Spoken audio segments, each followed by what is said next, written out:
नेपाली मंच पे उनको बुलाना चाहूंगा कि उन्होंने अपने जो जर्नी देखा है ओन पेशी में कि शुरू में क्या था और अब हम किस स्टेज में पहुंच चुके हैं, उसके बारे में थोड़ा-सा हमारे जितने भी पार्टिसिपेंट उनको जानकारी देंगे। क्योंकि लोगों का जो सोच है कि मैं तो 3 साल से 4 साल से इस सिस्टम को वॉच कर रहा हूँ या मैं इसमें जॉइन होके बैठा हूँ, अभी तक मुझे कुछ चीज़ दिखाई नहीं दिया। ना तो मुझे कोई प्रोडक्ट्स दिखाई दे रहे हैं, ना तो कुछ चीज़ कोई बोनस के बारे में या फिर बोलते हैं कि हमारे जो अभी फाउंडरशिप ना तो क्लोज किया है, ना तो हम प्रोडक्ट्स को अच्छी तरीके से किसी एंड्रॉइड मोबाइल में या अपने लैपटॉप पे या किसी सिस्टम में हम इसको यूज़ नहीं कर पा रहे हैं। तो क्या है ये बिज़नेस स्ट्रेटेजी और एस सर का विज़न क्या है? तो उनके बारे में छोटा-सा जानकारी देंगे। मैं वेलकम करना चाहता हूँ हमारे ग्रेट लीडर और गुड मैनर्स के साथ में अच्छे लीडर्स हैं जो दिनेश सर, वेलकम करना चाहूँगा। Welcome Dinesh sir. Thank you Vijay भाई, मेरा नेपाली वेबिनार में मुझे बुलाने के लिए। और साथ में जयराम चौधरी जी, कविराज शर्मा जी, ली प्रकाश जी, दिल्ली गिरी जी, सभी को थैंक यू। सर देखिए, बड़ी दिलचस्प कहानी है ऑन पैसेज की, क्योंकि एस मुफारा वो व्यक्ति हैं जिन्होंने बहुत ठोकरें खाई है लाइफ में, और ऐसे ऐसे प्लेटफॉर्म्स को खड़ा किया जिनके पीछे पूरा का पूरा माइंड उनका रहा, लेकिन हर बार वो उन्होंने चोट खाई। और उनकी एक फ्रेंड थी स्टेफनी, और स्टेफनी ये सारी चीजों को बहुत करीब से देख रही थी, ये सारी चीजों को। तो ऐसे बहुत पहले अपने 2 इंटरव्यूज में इसका जिक्र किया था कि कभी कभी हम चीजें बहुत बेहतर करते हैं और हम सोचते हैं कि यही इस लोगों के लिए की लाइफ चेंज कर देगा, और हम उसी उद्देश्य से उन लोगों के साथ में, मतलब पूर्ण विश्वास के साथ में उनके साथ जुड़े रहते हैं। लेकिन लोग अपनी मनसाएं कभी ओपन नहीं करते हैं, और कभी कभी वो हमें, जब वो चीजें बिगाड़ना चाहते हैं या उनके हिसाब से उसको पलटना चाहते हैं, तो वो हमें आगे कर देते हैं, मतलब दोस्त हम पर मर देते हैं। और एस इस चीज से बहुत तकलीफ में रहे जब एस के साथ में ये घटनाएं घटी। तो एस आखिरी जो प्लेटफॉर्म था वो डिजिटल प्लेटफॉर्म ही था, जिस पर वो आज ऑन पैसिव जिस तरह से डिजाइन हो रहा है उसी तरह का था, और उसी में उन्होंने आखिरी चोट खाई थी। और उसके बाद में वो इतने डिप्रेस हुए थे कि 1.5 साल तक उन्होंने कुछ किया ही नहीं, इवन उन्होंने घर से निकलना बंद कर दिया। ये इस लेवल पर वो डिप्रेस हुए थे। और स्टेफनी और एस मुखर्जी की वाइफ दोनों ने एस को संभाला, और एस को का ज्यादा साथ दिया स्टेफनी ने, क्योंकि एस की वाइफ कभी नहीं चाहती थी कि एस डिजिटल वर्ल्ड में के लिए सोचे और आम पब्लिक के लिए सोचे, क्योंकि उन्हें लग रहा था कि जिसकी वजह से उन्हें ये सब चीजें देखना पड़ी हैं, वो लोग उन्हें आगे नहीं बढ़ने देंगे और कहीं ना कहीं उनको नुकसान करेंगे हमेशा। और तब तो ये विजन ही था मात्र, जो उनकी सिर्फ सोच का हिस्सा था, और ये ज्यादा इम्प्लीमेंट भी नहीं हुआ था, लोगों के सामने भी नहीं आया था। सबसे अच्छी बात यह है कि ये जो प्रोजेक्ट है जिसे एस लेके आए हैं, ये उन्होंने अपने एजुकेशन के समय ही इसको पूरा एक रिसर्च फेलोशिप के दौरान ये पूरा वहाँ प्रेजेंट किया था। वो ऐसा करना चाहते थे लोगों के लिए, लेकिन उसको मतलब जो उनके प्रोफेसर वगैरह थे वो बोलते थे कि ये चीजें सुनने में तो अच्छी है, लेकिन इम्प्लीमेंट होना मुश्किल है, क्योंकि लोग ऐसा नहीं करेंगे, क्योंकि सोच ही यही है कि एक खाएगा बाकी सिर्फ ना उपयोग करेंगे चीजों का, मतलब उसका उन लोगों का यूज किया जाएगा हमेशा। और ऐसे इसी को पलटना चाहते थे। तो स्टेफनी वगैरह ने बहुत मोटिवेट किया, और स्टेफनी ने बोला कि एस आप क्या करना चाहते हो। तो ऐसा कहा कि मुझे कुछ समझ में नहीं आता। तो स्टेफनी बोली कि आप वहीं से शुरुआत करिए जहां से आखिरी चोट आपने खाई है। आप लोगों की मदद करना चाहते हो, लोगों के लिए काम करना चाहते हो, तो आप उसी को अपना, मतलब उसी पर फोकस कीजिए, उसी को आप एज अ ब्रांड लेके आइए मार्केट में। अगर आपकी सोच सच्ची है, ईमानदार है, तो लोग आपके साथ जरूर जुड़ेंगे। और आपका विजन बहुत मजबूत है, उन्होंने ये बोला। तो स्टेफनी की इस बात पर एस को काफी मोटिवेशन आया और फाइनली एस ने डिसाइड किया कि मैं इसके लिए काम करता हूँ। उन्होंने पूरा फ्रेमवर्क डिजाइन करना स्टार्ट किया और उन्हीं में से जो लोग वहां कुछ साथ में थे वो लोग भी जुड़ गए और कुछ नए लोग भी जुड़े। हम लोग जानते हैं कि उनके करीब कितने अच्छे अच्छे लोग हैं, वो लोग भी उनके साथ जुड़े। और एक बार फिर जब एस धीरे धीरे जब बढ़ रहे थे तो एस को फिर से चोट पहुंचाया गया 2018 में। और एस को लगा कि हम बर्बाद हो जाएंगे, फिर से ये कुछ होने ही नहीं देंगे। तो एस ने एक रात को ही एक मीटिंग में डिसीजन लिया कि हम इस पूरे प्रोजेक्ट को बंद करने जा रहे हैं और जिसको आपका अपना रिफंड चाहिए वो ले लीजिए। सबसे ज्यादा डर किनको था? जो लोग नेगेटिव थे, और उन सभी लोगों ने रातों रात रिफंड ले लिया। एस ने अगले दिन एक सेशन और रखा और एस बोलते हैं कि हम इस प्रोजेक्ट को बंद नहीं करने जा रहे हैं, कचरा बाहर निकल चुका है। ये बहुत बड़ा स्टेटमेंट था इसका कि कचरा बाहर निकल चुका है, अब हमें डर नहीं है, क्योंकि अब हमारे पास वो बंदे हैं जो सच्चे डेडिकेशन से ऑन पैसिव के साथ रहना चाहते हैं। उस समय ऑन पैसिव का ब्रांड नेम नहीं चुना गया था, लेकिन मेरे मेरे मुंह से इसलिए निकल रहा है क्योंकि हम ऑन पैसिव भी जानते हैं इसलिए। तो गो फाउंडर की शुरुआत हुई वहां से। और एस शुरुआत में खुद आईटी एक्टिवेट करते थे, कोई ऐसा फंक्शनिंग नहीं थी स्टार्ट में। जब ये गुरमिंदर ढिल्लन, नीरज डलवी वगैरह से स्टार्ट में जुड़े हैं, या बहुत लोग जुड़े हैं शुरुआत के, मैं कहूँ कि 5,000 शुरुआत के जब जुड़े तब तक कोई ऐसा कोई मतलब एप्लीकेशन नहीं था या फिर वेबसाइट ही नहीं थी स्टार्ट में। तो ऐसे ही शुरुआत हुई और धीरे धीरे उन्होंने जब शुरुआत की तो वो इंडिया आए और इंडिया में उन्होंने कोलकाता से शुरुआत किया। और कोलकाता में उन्होंने एक इंडियन कंपनी के साथ में इस पूरी चीज को मतलब इस पूरे प्रोजेक्ट को शेयर किया। और वो चाहते थे कि इंडियन मतलब जो कंपनी है आईटी कंपनी, वो पूरे प्रोजेक्ट को संभाले और एस डिजिटल मार्केटिंग करेंगे और उसके जरिए लोगों की भलाई करेंगे। इस शुरुआत का विजन ये था। ठीक है, काफी चीजें बहुत बाद में इम्प्लीमेंट हुई हैं, इसीलिए लोगों को ये लगता है कि हमें इतना देर लग रहा है, क्योंकि वो चीजें शुरुआत में हिस्सा ही नहीं थी ऑन पैसिव का। तो जिस समय लोग जुड़े भी नहीं है, लोग उसको भी कैलकुलेट कर लेते हैं कि ऑन पैसिव को इतने साल लग गए।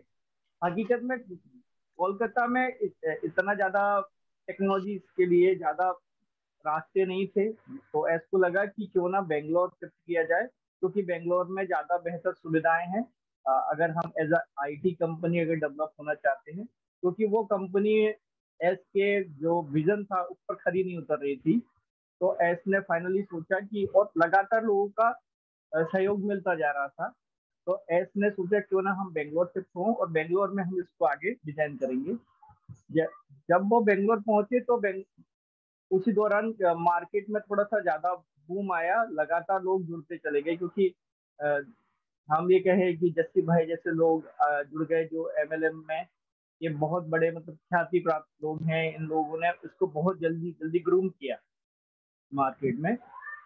तो ऐस को समझ में आने लगा कि मेरा जो प्रोजेक्ट है या मेरा जो विजन है वो लोगों को समझ में आ रहा है और लोग उसको उसको उसके साथ जुड़ना चाहते हैं। और यहाँ पर मतलब मैं जो विजन लेके आया हूँ उसे सच में उसे मतलब मूर्त रूप दिया जा सकता है या मार्केट में उसको बड़े लेवल पर उतारा जा सकता है। और फिर यहाँ पर डिजिटल प्रोडक्ट ऐड किए गए, मतलब उन्होंने सोचा कि अब हम डिजिटल प्रोडक्ट पर भी काम करेंगे। क्योंकि समस्या क्या आ रही थी कि डिजिटल प्रोडक्ट नहीं होंगे तो डिजिटल मार्केटिंग के लिए से कहाँ तक हम लोगों के साथ जुड़ेंगे। तो जब लोगों ने डिमांड किया, क्योंकि ऑन पैसिव जब बन रहा है तो एक चीज अच्छी हो रही है कि ऑन पैसिव के साथ में जो भी फाउंडर जुड़े हुए हैं उनके आइडियाज को एस तरजीह दे रहे हैं, मतलब उसको मान रहे हैं, स्वीकार कर रहे हैं।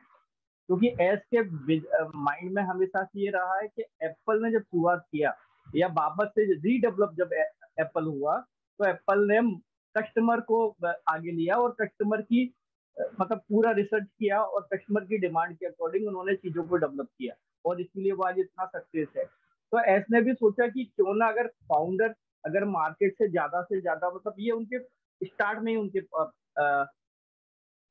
विजन का हिस्सा था कि हम आम कस्टमर को फाउंडर बनाएंगे, तो सीधी सी बात है कि वो हमारे लिए और कंपनी के लिए ज्यादा बेहतर सोचेंगे और उनकी सोच में ईमानदारी ज्यादा रहेगी।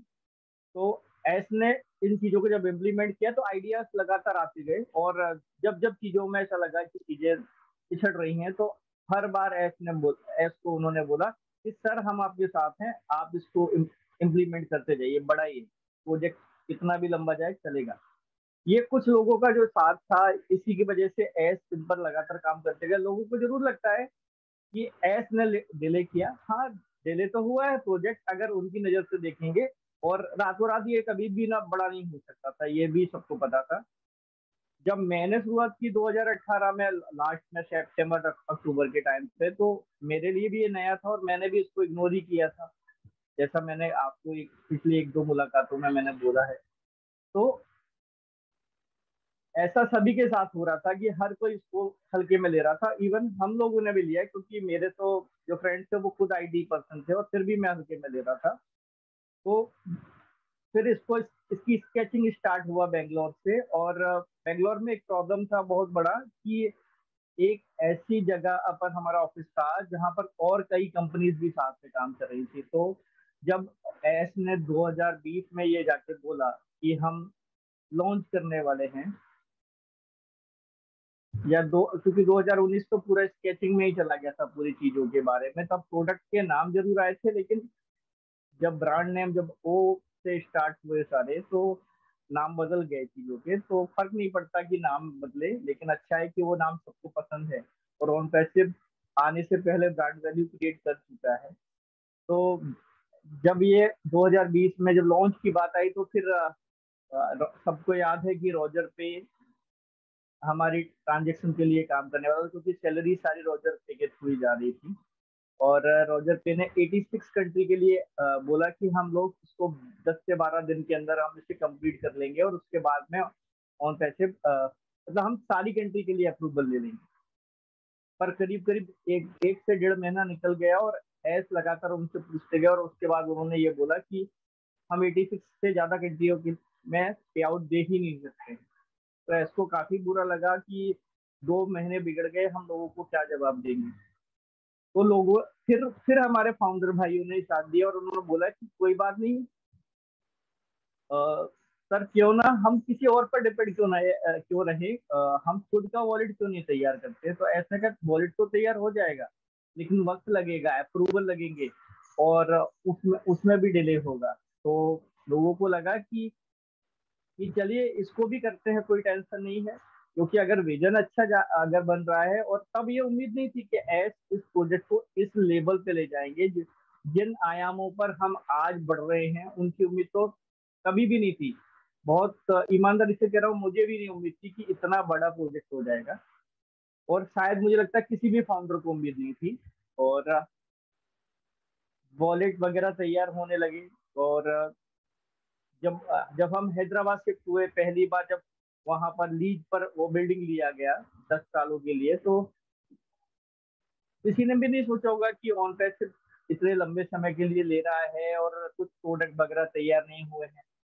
तो एस ने बेंगलोर से शिफ्ट करने का रीजन यही था कि वो 24 घंटे नॉन स्टॉप हमें ना तो सिक्योरिटी देना चाहते थे स्टाफ को, और ना ही वो लगातार हमें मिल पा रहा था। मतलब उनके यहाँ पर सिर्फ 8 घंटे की शिफ्ट में काम होता था, उसके बाद में उन्हें रात के लिए वो कोई सिक्योरिटी नहीं देते थे, क्योंकि उनके यहाँ पर पूरा जो, वो कहूँ कि जो बिल्डिंग था, वो 8 घंटे का सुबह की शिफ्ट में काम होता था, उसके अलावा कुछ काम नहीं होता था।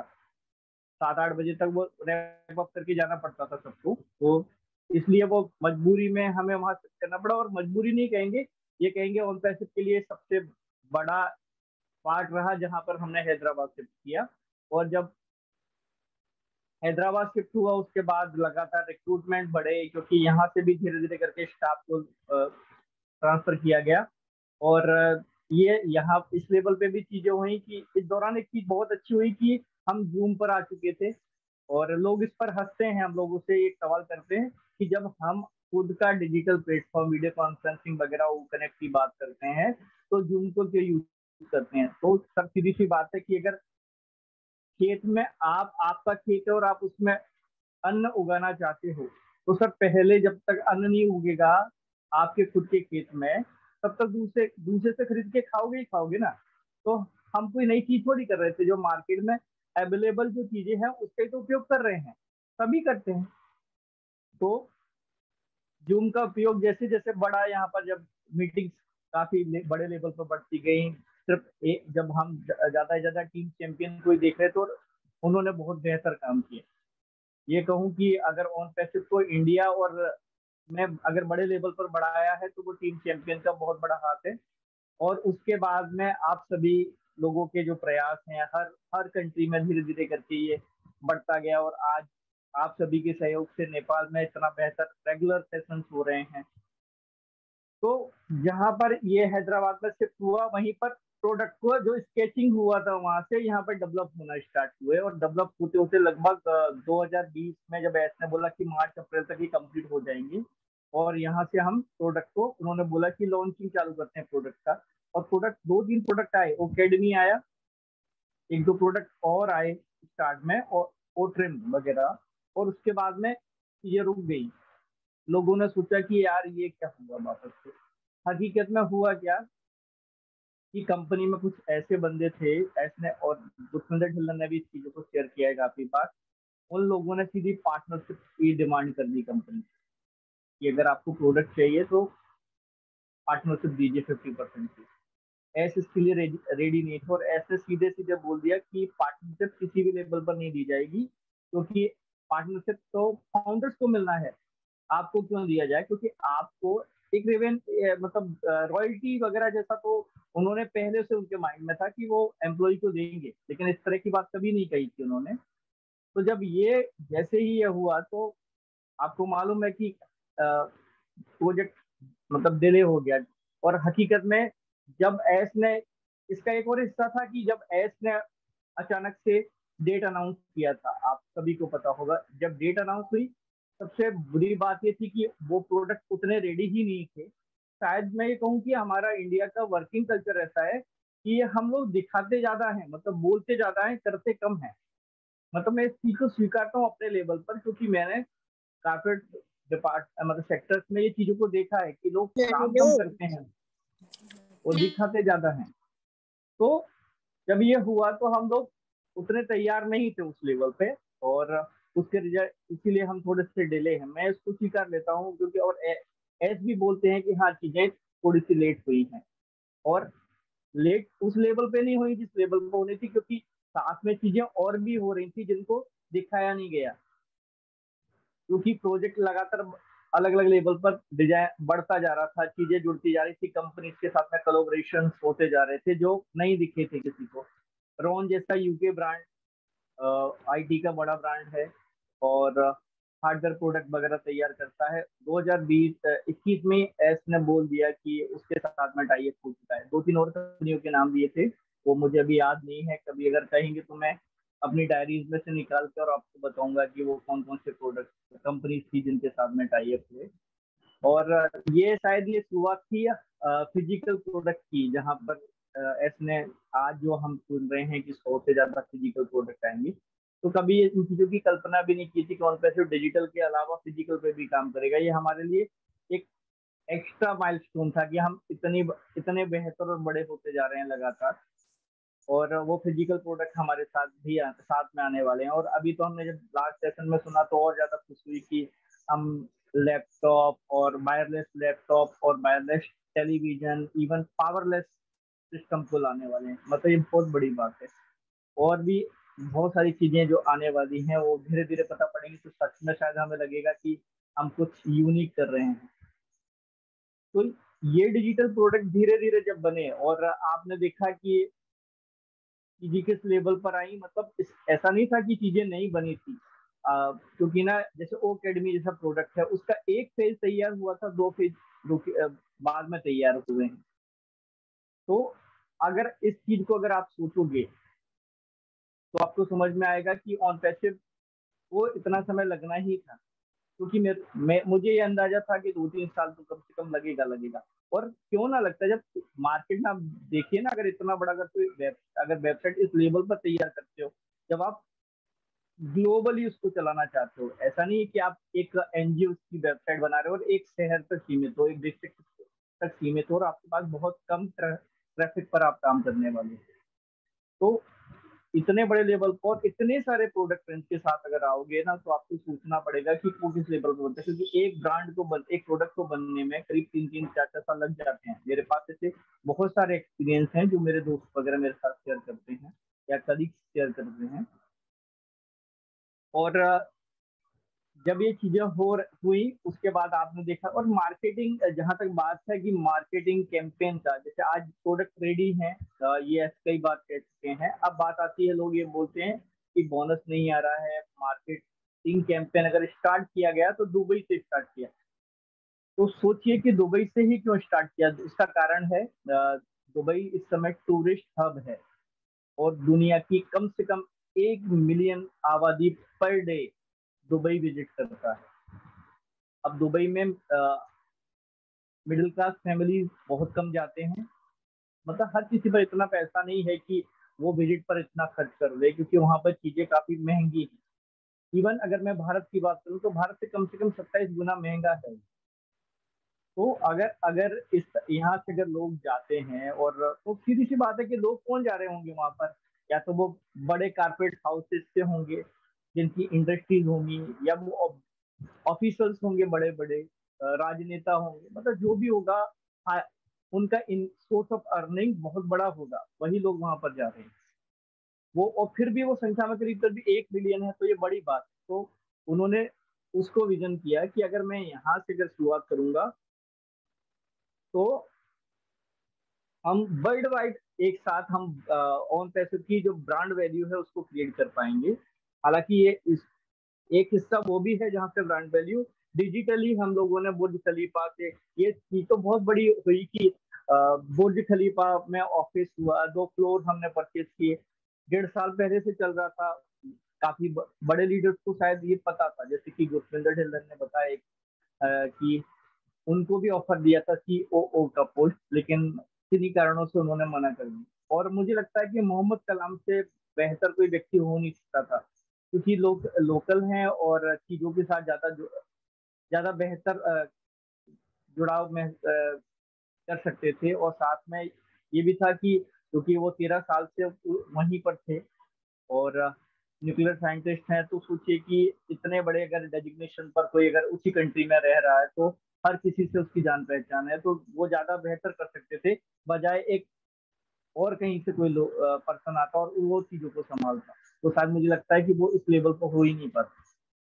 और मोहम्मद कलाम ने जब ये शब्द का बोला था तो मुझे बहुत मतलब मैं कहूँ कि मेरे रोंगटे खड़े और खुशी भी हुई थी जब उन्होंने बोला कि मुझे ये प्रोजेक्ट के लिए जब बोला गया, तो ऐसे वर्चुअली बोला था और हमारी वर्चुअली बात हुई। हम कभी नहीं मिले, आज तक नहीं मिले हैं, अभी तक नहीं मिले हैं।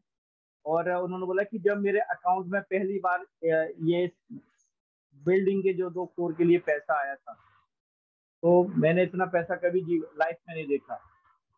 तो सोचिए कि एस किस लेवल पर किसी पर बिलीव करते हैं। मतलब अगर किसी कोई बेईमानी भी करना चाहे ना, तो वो भी ये सोचेगा कि यार कोई इतना भरोसा कैसे कर सकता है हम पर। तो ये जो फेथ है ना, वो कहाँ से आया। एस के अंदर एस इस लेवल पर अच्छे हैं। और ये फेथ कैसे जागा, क्योंकि इतने लोग हम लोग जो जुड़ते गए उनके साथ में, उन्हें एक बात तो समझ में आ गया कि मुझे इन इतने सारे लाखों लोगों के लिए कुछ करना है। क्योंकि ये उतने ईमानदारी से, इतने डेडिकेशन से, बिना 1 रुपया या पैसा आए हुए हमारे साथ इतने डेडिकेशन से जुड़े हुए हैं, इतनी मेहनत कर रहे हैं, इनको एक पैसा नहीं मिल रहा है, इनकी खुद की पारिवारिक स्थिति बहुत खराब है, लेकिन फिर भी जुड़े हुए हैं। और ये जो मार्केटिंग कैंपेन वाले हिस्से हैं, लगभग हम 4-5-6 महीने से सुन रहे थे कि ये चीजें होने वाली हैं, होने वाली है, तो हमें लग रहा था कि ऐसा कैसे होने वाला है जो नजर ही नहीं आ रहा है। तब मार्केट में तो यही लग रहा है, क्योंकि ऑन पैसिव में फाउंडर ज्यादातर कौन है, आम पब्लिक है, जो मतलब मैं कहूँ कि वो मिडिल क्लास फैमिली से भी नीचे के ज्यादा बहुत सारे लोग हैं ऐसे जो जुड़े हैं। और उनके लिए ये मैनेजमेंट और कारपोरेट डिपार्टमेंट सेक्टर वगैरह बहुत बहुत मतलब उनके सिर के ऊपर से निकलने वाली चीजें हैं। और ये चीजें उनको नहीं समझ में आती। उनको एक चीज आती है कि अगर लॉन्च करना है तो लॉन्च का डेट दे दीजिए, बोनस देना है तो बोनस का डेट दे दीजिए, कितना आएगा उतना दे दीजिए। मतलब वो इसी तरह के चाहते हैं, उनको नहीं समझ में आती ये चीजें। और एस इन चीजों को सिस्टमेटिक करना चाहते, क्योंकि एस चाहते हैं कि हम जो डिजाइन करना चाहते हैं हम उसे इतना बड़ा ब्रांड बना दें आने से पहले ही कि फिर उसकी जगह कोई दूसरा ना ले पाए। और अगर ये ब्रांड सच में अगर एस जो चाहते हैं, अगर इसका ब्रांड वैल्यू इतना इस लेवल पर क्रिएट होता है, तो आप सोचिए कि हम पीढ़ी दर पीढ़ी, हमारे बच्चे, बच्चों के बच्चे, सबका सबकी लाइफ सेटल्ड। तो मार्केटिंग कैंपेन जिस ढंग से उन्होंने तैयार किया है एक्स्ट्रॉर्डनरी है पहली बात तो। और शायद हम लोग नहीं सोच सकते थे इतने लेवल क्योंकि उन्होंने हर कंट्री वाइज उसको उनको उनके लिए अलग प्लानिंग की हुई है। और जैसे इंडिया है तो इंडिया में ट्रेडिशनल वे में मार्केटिंग बहुत ज्यादा होती है, तो एस ने उस ट्रेडिशनल पार्ट को भी साथ में जोड़ा है। और इसके अलावा डिजिटली जो चीजें होने वाली हैं वो भी हो रही हैं, कुछ चीजें एक्स्ट्राऑर्डिनरी हो रही हैं, जैसे कि अब अगला इंटरनेशनल स्पेस स्टेशन से कुछ होने वाला है। सोच मतलब सोचते हैं तो बड़ा अजीब सा लगता है कि इंटरनेशनल स्पेस स्टेशन से क्या ऐसा होने वाला है। तो शायद किसी और ने पहले किया भी नहीं है और किसी ने सोचा भी नहीं है, पर ऐसे ने सोचा है। और अगर सोचा है तो बहुत बेहतर ही सोचा होगा, जैसे बुर्ज खलीफा के लिए सोचा था ऐसे ही ये भी काफी बेहतर होगा। क्योंकि मैं ये मानता हूँ कि जैसे अगर मैं बुर्ज खलीफा का उदाहरण दूं तो मैं ये मानता हूँ कि अगर एक हमारे पड़ोस में एक व्यक्ति है जिसके 2 कमरों का मकान है और एक का आलीशान बिल्डिंग है, तो वो 2 कमरे वाले के पास कितना भी बड़ा विजन हो, कितनी भी अच्छी तैयारी हो, वो बड़ा फ्लोर वाला बिल्डिंग वाला है ना बंदा है ना, वो उसका हल्के में लेगा। और एस और कारपेट हाउस में ये बहुत होता है, एस इस चीज को बेहतर तरीके से जानते हैं। तो एस ने पहला ही जो मतलब मैं ये कहूँ कि पहला ही जो कील मतलब जब हथौड़ा मारा उन्होंने तो कीली ऐसी ठुकी कि वो सीधे बुर्ज खलीफा को जैसे द टॉप पर लेके गए सीधे। मतलब उस बिल्डिंग पर लिखा हुआ है, उसके जो फ्लोर पर जब 134 फ्लोर के ऊपर जाते हैं तो वहाँ लिखा हुआ है द टॉप। तो वो फोर्स कोई अलग ही मतलब वो जगह का ही नाम है। और हालांकि ये इसको तो 45 मिनट लगा था इस नाम को सिलेक्शन में हमें। और अब आप सोचिए कि अब हमारे पास जो इंडस्ट्रीज आ रही हैं जो हमारे साथ में साझेदारी कर रही हैं, तो उन्हें मालूम है कि हम किस ब्रांड के साथ साथ जुड़ रहे हैं। तो ये बहुत जरूरी पार्ट था। आप सोचिए कि अगर हम कहीं ऐसे ही शुरुआत करते ना तो शायद इतने लोग हमारे साथ नहीं जुड़ते जितना, या सीरियस नहीं लेते। लोगों ने सीरियस लेना स्टार्ट कर दिया जब हम बुर्ज खलीफा पर नजर आए। लोगों ने सीरियस लेना चालू कर दिया जब हमने लेजर शो किया फर्स्ट, और हमारा जब टीजर लॉन्च हुआ। क्योंकि हमने टीजर लॉन्च आज तक अगर टीजर्स देखे थे या लेजर शो देखे थे तो क्या दिखा, जैसे अगर मैं इंडिया से हूँ तो अगर तिरंगा अगर 15 मतलब हमारे इंडिपेंडेंस डे पर अगर तिरंगा अगर वहां पर शाम को दिख जाता था तो हमें अगले दिन न्यूज़पेपर में खबर मिलती कि भारत का तिरंगा वहां पर बुर्ज खलीफा पर लगाया, उसको उसका लेजर शो में दिखाया गया। तो बड़ा प्राउड होता था और अच्छा लगता था कि बुर्ज खलीफा जैसी बिल्डिंग पर उसको लगाया गया है। तो सोचिए कि इतना बड़ा मैसेज वर्ल्ड वाइड जाता है या पूरी कंट्री में जाता है। तो अगर यहाँ पर लेजर शो हुआ और ऑन पैसिव का टीजर लॉन्च हुआ, सच में वो बहुत प्राउड मोमेंट थे। क्योंकि हम लोग हैदराबाद में थे उस समय और सारे 45 से 50 जो हम फाउंडर थे सबकी आंखों में आंसू थे, ये मैंने पहले भी बताया था। और सारे इतने भावुक हो गए थे उस पल को देख के, ऐसा लगा कि शायद ऑन पैसिव आज ही हमारे लिए लॉन्च हो गया।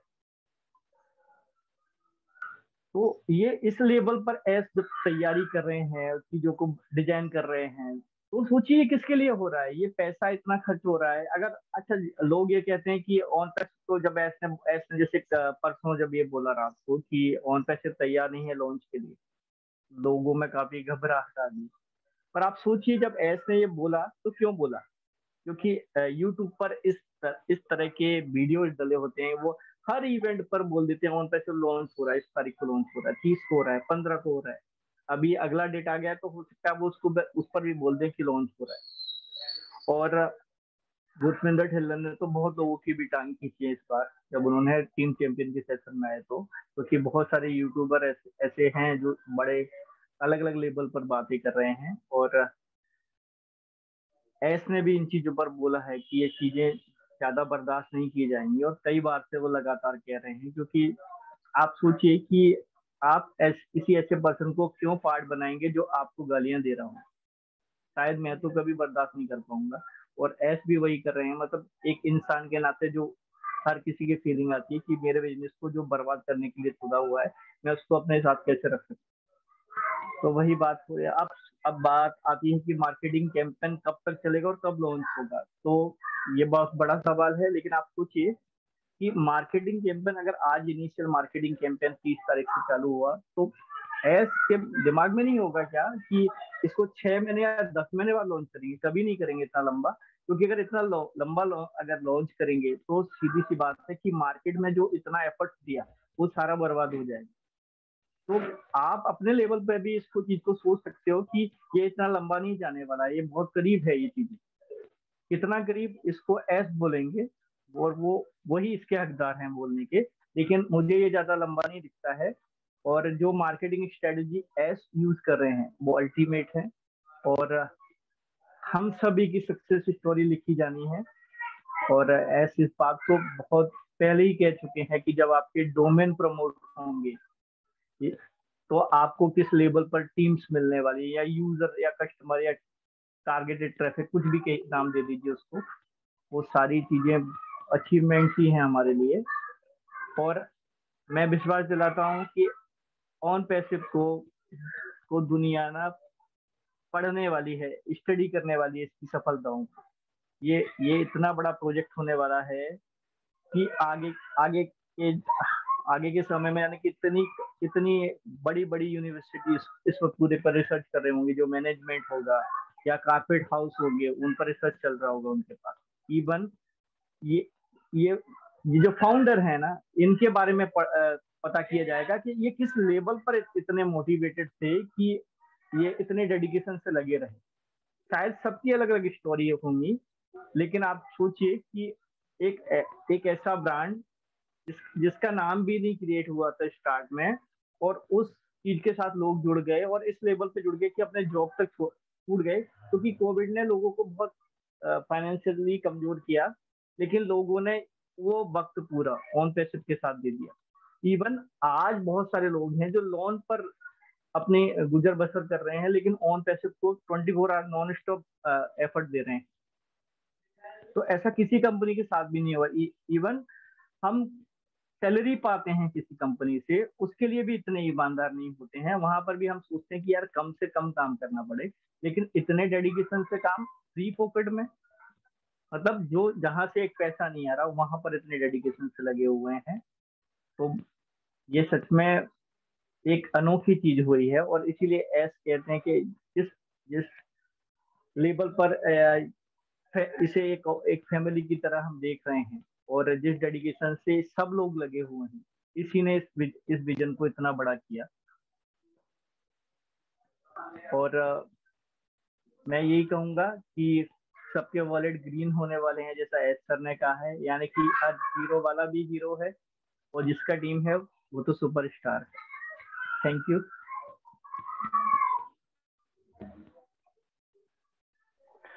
Thank you sir, thank you Dinesh sir, बहुत बहुत धन्यवाद। और शायद यहाँ पे जितने भी पार्टिसिपेंट है उन्होंने एक ऑन पैसिव का जर्नी, और साथ ही जो भी इतनी सारी मुश्किलें आई एस सर को, फिर भी एस सर एक विश्वास के साथ में एक दिन रात 24 घंटे एक काम किया, एक ह्यूमैनिटी अपलिफ्ट के लिए, यानी लोगों की भलाई के लिए एक ऐसा बिजनेस खड़ा कर दिया है। और साथ ही इतने सारे फाउंडर्स ने उनका साथ दिया। जैसे अभी सर ने भी बोला कि कोरोना काल के समय भी जब हमारे पास कहीं से 1 रुपए नहीं आ रहा था, कई लोग नेटवर्क मार्केटिंग करते हैं, तो उसमें एक आदमी को जोड़ते ही कुछ पैसा या कुछ कमीशन या बोनस या कुछ ना कुछ जनरेट होता है। बट ऑन पैसिव में यहाँ हजारों क्या लाखों की टीम बनाने के बावजूद भी 1 रुपए नहीं मिला। तो इतना डेडिकेशन, इतने प्यार और इतने दिल से इसमें काम किया है।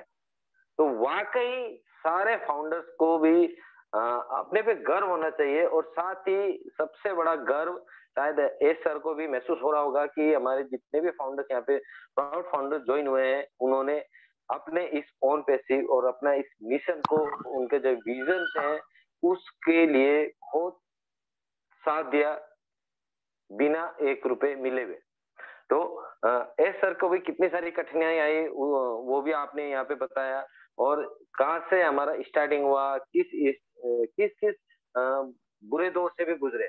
बीच में कोविड भी हुआ स्टाफ को, और साथ में ऑफिस भी हमें क्लोज करना पड़ा।